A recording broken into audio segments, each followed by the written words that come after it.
नमस्कार, news 18 special देख रहे हैं आप और मैं हूं आपके साथ स्वाति शुक्ला। कहते हैं पानी जिंदगानी है, लेकिन इसी पानी को हासिल करने के लिए यूपी में गर्मी के दिनों में हाहाकार मचता है।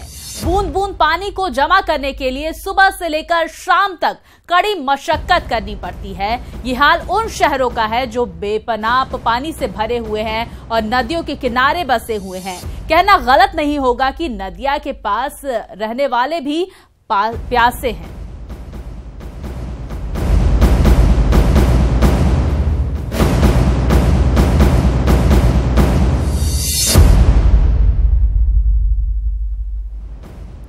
बुंदेलखंड बिन पानी जी रहा है क्योंकि यहाँ कुदरत भी रूठा है और जिससे काम करना है वो भूला बैठा है।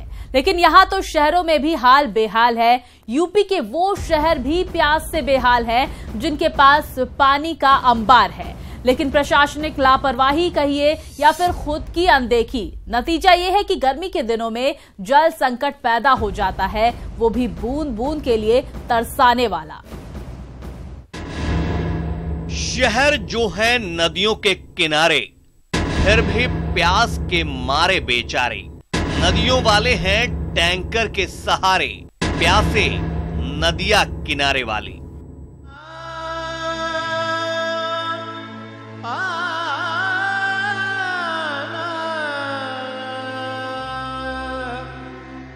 सूखे हैंडपंप, पानी के टैंकर से प्यास बुझाने की होड़, खाली बर्तनों की लंबी लंबी कतार, बूंद बूंद पानी के लिए भटकता परिवार। ये तस्वीर उस उत्तर प्रदेश की है जिसे सूबे के सियासी रहनुमा उत्तम प्रदेश बनाने के दावे किया करते हैं। ये 70 साल के आजाद हिंदुस्तान की तस्वीर है जहां जिंदगी की बुनियादी जरूरतों को हासिल करने के लिए भी जद्दोजहद करना होता है।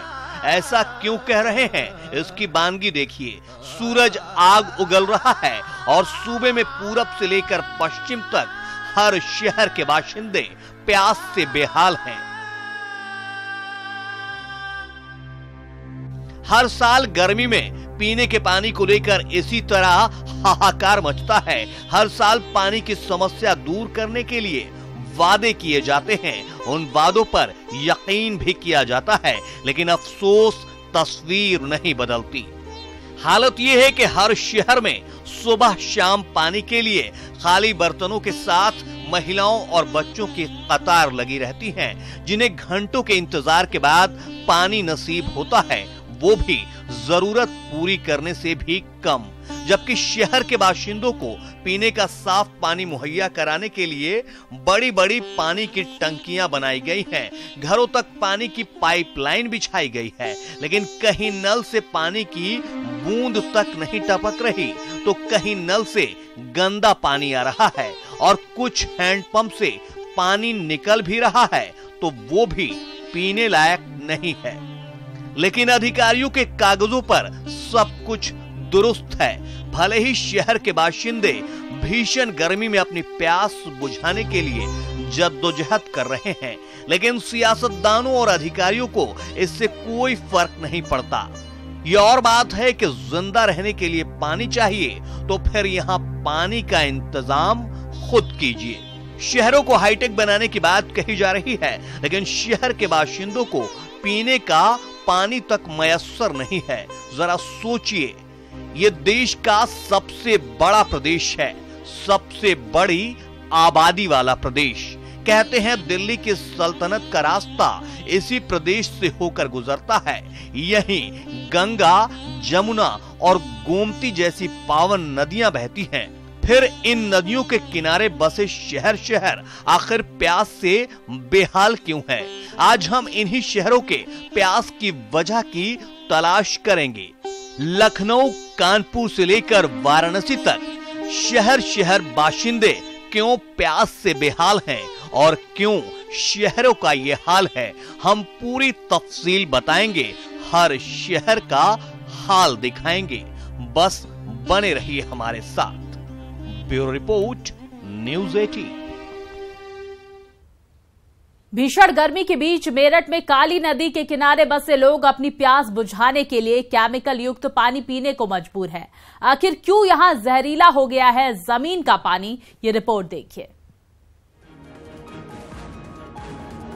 ये मेरठ का रजपुरा इलाका है। यहाँ हैंडपंप से साफ नहीं बल्कि पीला पानी निकलता है। ये पानी धीमा जहर है, लेकिन भीषण गर्मी से बेहाल लोग इसी पानी से अपनी प्यास बुझाने को मजबूर हैं। दरअसल काली नदी के किनारे बसे इस सैनी गांव की ही तरह सैकड़ों गांव के बाशिंदों को साफ पीने का पानी मयस्सर नहीं है, क्योंकि गंगा की सहायक नदी के रूप में जाने जाने वाली 300 किलोमीटर लंबी काली नदी नाले में तब्दील हो गई है। ये नदी अब पेपर मिल और रासायनिक उद्योगों के साथ ही शहरों का कचरा ढोने का साधन मात्र बनकर रह गई है। जरा देखिए किस तरह से इस नदी में पेपर मिल और नगलामल शुगर मिल से निकल रहा केमिकल युक्त पानी बहाया जा रहा है, जिसकी वजह से नदी के आसपास के इलाके की जमीन का पानी जहरीला हो गया। नतीजन इस जहरीले पानी को पीकर यहाँ के बाशिंदे कई घातक बीमारियों की चपेट में आकर काल के मुंह में समाते जा रहे हैं। उन्हें सबसे पहले तो जरूरी पीने का पानी है या नहीं है। जब पीने के पानी के बजाय मिलेगा तो मैं जहर पीने के लिए। यहाँ पीने के पानी की समस्या भयावह रूप ले चुकी है। हालात ये हैं कि मेरठ के किनौनी, छिलौरा, कलीना, खिवाई, डालमपुर, डालूहेरा, रसूलपुर समेत कई गांवों में हैंडपंप से केमिकल युक्त पानी निकल रहा है। इस बारे में जब जिले के डीएम साहब से पूछा गया तो उनका जवाब सुनिए। अभी जांच रिपोर्ट आई नहीं है। इसमें जो एथिकली जो है जल निगम को और सीडीओ साहब को बताया गया था, तो उस समय जो है ये पूरा इंडस्ट्रीज का जो एफ्लुएंट है जो बाहर जा रहा है, उसमें पॉल्यूशन कंट्रोल बोर्ड वाले देख रहे हैं कि उसमें क्या स्थिति है। इनका मतलब जो हमारा एफ्लुएंट ट्रीटमेंट प्लांट होता है वो चल रहा है नहीं चल रहा है, कितना है, तो ये पूरी रिपोर्ट जब आएगी तब मैं उसमें आपको बताऊंगा। डीएम साहब रिपोर्ट का इंतजार कर रहे हैं। कब रिपोर्ट आएगी कुछ कहा नहीं जा सकता, जबकि काली नदी में धड़ल्ले से केमिकल युक्त पानी बहाया जा रहा है और लोग बूंद बूंद साफ पानी के लिए तरस रहे हैं। पश्चिमी उत्तर प्रदेश में जहां जहां से होकर काली नदी गुजरती है, वहां के ग्रामीण बूंद बूंद पानी के लिए तरस रहे हैं। काली नदी जिन जिन गांवों से होकर गुजरती है, वहां का पानी मीठा जहर बन गया है। यहां कीड़ा युक्त पीला पानी आ रहा है, लेकिन प्रशासन को कुछ भी अजीब नहीं लगता। मेरठ के जिलाधिकारी का कहना है कि उन्होंने सीडीओ साहब को जांच सौंपी है और ये जवाब सिर्फ वर्तमान डीएम का नहीं है।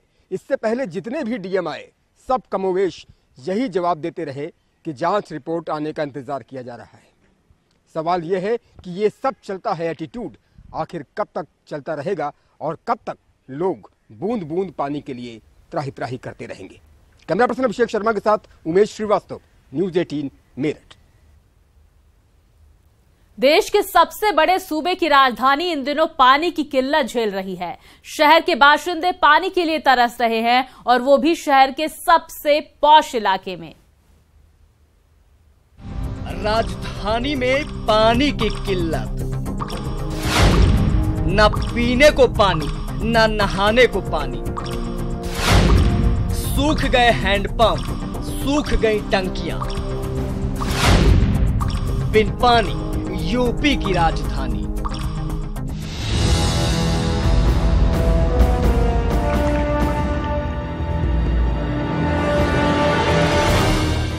यहाँ पर बहुत समस्या है। पानी सप्लाई वाला भी नहीं आता है। बम्बा काफी दिन से बिगड़ा पड़ा हुआ है। पानी की यहाँ भाई साहब बहुत समस्या खराब है। जो बिगड़ा हुआ पानी है, हम लोगन का पानी मिलता नहीं, ये केवल खाली हुआ बना है। वहाँ 5-5 मिनट में यहाँ पानी नहीं मिला थे हम लोगन। बहुत दिक्कत है पानी टंकी की। यहाँ लेने आओ, एक टंकी उसमें भी हाई बहुत होती है, पानी जल्दी मिलता नहीं भैया। बहुत दिक्कत हो रही है पानी ले आने में। नहीं कुछ नहीं आता है। पानी को लेकर अपनी व्यथा बताते ये लोग राजधानी लखनऊ के सबसे बड़ी कॉलोनियों में रहते हैं, लेकिन आज इन जैसे लाखों लोग पीने की पानी को तरस रहे हैं। सूरज की तपिश बढ़ी तो पानी की किल्लत फिर सामने आ गई। लेकिन इस बार पानी की किल्लत की वजह सिर्फ सूरज की तपिश ही नहीं है, बल्कि जल विभाग की लापरवाही भी है। इस समस्या से सबसे ज्यादा गोमती नगर, इंदिरा नगर और दुबग्गा जैसी कॉलोनियों में रहने वाले लोग प्रभावित हैं। हैंडपंप सूखे पड़े हैं और सप्लाई का पानी आता नहीं। कॉलोनियों में जो एक आध टैंकर पानी भी आता है उसके लिए मारा मारी मच जाती है। पानी की बहुत भैया दिक्कत है यहाँ पे। जब पानी लेने आओ तो यहाँ की औरतें लड़ती बहुत जल्दी हैं, भगाती हैं। पानी की यहाँ पर बहुत समस्या है। पानी सप्लाई वाला भी नहीं आता है। बम्बा काफी दिन से बिगड़ा पड़ा हुआ है, पानी नहीं मिलता है। पानी बहुत दूर से लगा है, जल पंप वहीं से आता है। थोड़ा बड़ा पानी मिल जाता, उसी से काम चलता है। तो कितने लोग यहाँ पे परेशान हैं? यहाँ पर बहुत लोग परेशान हैं क्योंकि पानी यहाँ और है नहीं, सप्लाई वाला भी आता नहीं है। काफ़ी पब्लिक परेशान है। 20 दिनों से करीब पानी नहीं आ रहा है और इस समय करीब 7.25 फुट पानी है इस मौके पे। और क्या बोलते हैं, कम से कम 14-15 दिन का पानी चल जाएगा अभी ये, और 20 दिन से नहीं मिल रहा। गोमती नगर और इंदिरा नगर की कॉलोनियों में कठौता झील से पेयजल की आपूर्ति होती है और इस कठौता झील में शारदा नहर से जल आपूर्ति की जाती है। लेकिन इस बार शारदा नहर पर बने इंदिरा कैनाल में लीकेज हो गया था,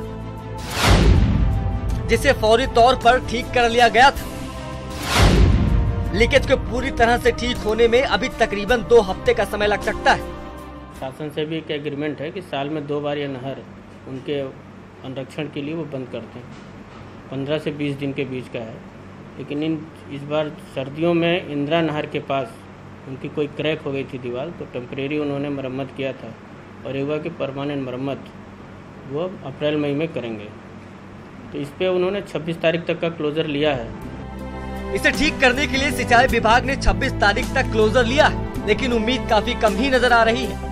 फिलहाल इंदिरा नगर और गोमती नगर में रहने वाले लाखों लोगों के लिए जहां पेयजल का संकट का बड़ा कारण बन गया है, वहीं दुबग्गा क्षेत्र में पड़ने वाली काशी विहार और दौलतगंज कॉलोनी का भी यही हाल है।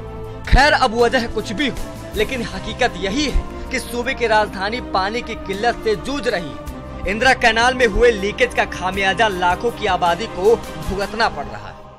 लेकिन कठौता झील के पिछले 20 दिनों से पानी की सप्लाई जो शारदा नहर से होती थी वो रोक दी गई है, क्योंकि शारदा नहर में इन समय मेंटेनेंस का काम चल रहा है, जिसके चलते यहाँ पर जो मैक्सिमम लेवल पानी का होता था वो 13 फीट से घट करके 7.25 फीट ही बचा है, जो लगभग एक पखवाड़े तक की सप्लाई की जो है व्यवस्था की जा सकती है। अगर इसके लिए कोई वैकल्पिक इंतजाम नहीं किए गए तो राजधानी लखनऊ में रहने वाले लाखों लोगों के सामने जल संकट की एक बड़ी समस्या हो सकती है। कैमरा पर्सन मनोज के साथ मैं केन पांडे, न्यूज़ 18 लखनऊ। तो भीषण गर्मी के बीच कानपुर शहर से लेकर झांसी तक हर जगह पानी के लिए हाहाकार मचा हुआ है। ये रिपोर्ट देखिए। गंगा किनारे बसा कानपुर शहर, लेकिन भीषण गर्मी में शहर के बाशिंदे बूंद बूंद पानी के लिए तरस रहे हैं। यहाँ सुबह होते ही हर कोई अपनी प्यास बुझाने की जद्दोजहद शुरू कर देता है। यूं तो पूरे शहर में पानी के लिए त्राहिमाम मचा है, लेकिन खास तौर पर शहर के सिविल लाइन इलाके की माली कॉलोनी में रहने वाले लोग पीने के पानी की समस्या से ज्यादा परेशान हैं। यहाँ ना तो हैंडपंप है और ना ही पानी का पाइपलाइन। यहाँ सिर्फ एक निजी समरसेबल पंप है, जिससे पूरे कॉलोनी के लोग अपनी प्यास बुझाते हैं। सुबह शाम यहाँ पानी के लिए लोग कतार लगाए रहते हैं और फिर घंटों के इंतजार के बाद लोगों को पानी नसीब हो पाता है। लेकिन प्यास से बेहाल यहाँ के लोगों की सुध लेने वाला कोई नहीं। हालत ये है कि यहाँ के लोग गंदा पानी पीने तक को मजबूर हो गए हैं। यहाँ 2 पाइप है, वो भी सही नहीं है, गंदा गंदा पानी आता है और पानी की समस्या है, कोई सिविल से है नहीं ना। रोज भी ऐसी दिक्कतें होती हैं। यहाँ के पार्षद भी नहीं सुनते हैं और 2 हैंडपैप हैं जो कि हर समय कहीं ना कहीं खराब रहता है। दूर दूर से महिलाएं पानी लेके आती हैं और उसमें गंदा संदा पानी आता है। कई लोग इस समय बीमार भी हो चुके हैं। और प्लस यहाँ के विधायक अमिताभ वाजपेयी जी हैं, उनको भी कई बार इत्तला करा गया, वो एक बार भी झांकने नहीं आए। तो देखा आपने कानपुर शहर के बाशिंदे किस तरह बूंद बूंद पानी के लिए तरस रहे हैं। अब जरा बुंदेलखंड के झांसी की हालत देखिए। सूरज की तपिश के बीच शहर में पानी का त्राहिमाम मचा हुआ है। यहाँ ज्यादातर हैंडपंप जवाब दे चुके हैं। हालत ये है कि शहर में कुछ पानी के टैंकर के जरिए लोगों की प्यास बुझाने की नाकाम कोशिश की जा रही है। यहाँ आप जिधर भी नजर डालेंगे खाली डब्बों के साथ कतार में खड़े लोग ही नजर आएंगे। इसीलिए ये बिल्कुल मत पूछिए कि यहाँ के लोग अपनी प्यास कैसे बुझाते हैं। और वैसे तो 12 महीनों दिक्कत है यहाँ पर, और जो कि नलों में बिल्कुल पानी नहीं है, हैंडपंप सब सूख चुके हैं, ना कुओं में पानी है, कुएं भी सूख चुके हैं यहाँ कर, और ना पानी के टैंकर आ रहे हैं। अधिकारियों से कभी आप लोगों ने माननीय जिलाधिकारी महोदय को अवगत कराया, मंडल आयुक्त को भी अवगत कराया, केंद्रीय मंत्री उमा भारती को भी अवगत कराया इस समस्या के मामले में, मगर उसका समाधान कुछ नहीं हुआ। जमीन में और हैंडपंप चूहे आ गए हैं बिल्कुल पूरी तरह से। ये टैंकर आता है बस इसी से 2 दिन में 1 दिन भर लेते हैं। टैंकर ना आए तो 2 दिन में भर खिलाते हैं, नहीं तो फिर नहीं है पानी। तो ऐसे आप लोग हाँ बहुत दूर से लोग पानी लाते हैं क्या? हाँ, 1-1.5 किलोमीटर से जाता है। 1.5-2 किलोमीटर। ये तो 3-4 किलोमीटर से आता है टैंकर। तो यहाँ बूंद बूंद पानी के लिए लोग तरस रहे हैं। ये बात और है कि यहाँ पानी की समस्या दूर करने के लिए सरकार की ओर से पानी की तरह पैसा बहाया गया है। जल संस्थान से लेकर जनप्रतिनिधियों ने यहाँ 3000 से ज्यादा हैंडपंप लगवाए हैं, लेकिन जमीन में पानी का जलस्तर कम होने की वजह से हैंडपंप सूख गए हैं। लेकिन हैंडपंप की रिबोरिंग नहीं की गई, जबकि इस बारे में अधिकारियों से पूछे जाने पर सब कुछ दुरुस्त करने का दावा किया जाता है। हमारे स्तर से यही है कि हम जो भी हमारी जो टैंकर व्यवस्था है, अगर और आवश्यकता पड़ेगी वो बढ़ाएंगे और हैंडपंप थोड़ा और तेजी से मरम्मत कराएंगे। इसके अलावा तो हमारी कोई नई योजना तो हम लोग बनाते नहीं, वो जल्दी हम बनाता है। विभाग के स्तर से नगरीय क्षेत्र में शासन ने जिला योजना नगरीय सामान्य और अनुसूचित जाति जनजाति के अंतर्गत जो धनराशि दी है, उसको सभी जनपदों के जिलाधिकारियों ने अपने जनपद के नगरों की आवश्यकताओं के अनुकूल हैंडपंप और नए नलकूपों या रिबोर नलकूपों के लिए कार्य योजना स्वीकृत कर दी है। औसतन प्रत्येक जनपद को 3 करोड़ रुपया मिला है। उसके कार्य हमारे युद्ध स्तर पर चल रहे हैं। उसके नए नलकूप भी हमारे बन गए, चालू हो गए हैं, वो भी चालू कर रहे हैं धीरे-धीरे। 10-5 दिन में जितने भी नलकूप बने हैं उनको हम विद्युत संवेदन प्राप्त करके चालू कर देंगे। हैंडपंप लगाने का काम भी तेज गति से चल रहा है। सुना आपने, अधिकारी किस तरह पानी की समस्या दूर करने के लिए सिर्फ हवाई दावे कर रहे हैं, जबकि पूरे शहर के बाशिंदे अपनी प्यास बुझाने के लिए हर जद्दोजहद कर रहे हैं। इस तरह कानपुर हो या झांसी, सभी शहरों में पानी के लिए हाहाकार मचा हुआ है। न्यूज़ 18 के लिए कानपुर से अहमद गंजू और झांसी से अश्वनी मिश्रा की रिपोर्ट। और इस बुलेटिन में फिलहाल इतना ही। आगे देखिए कहकर ही मानेंगे मनोज राजन त्रिपाठी के साथ।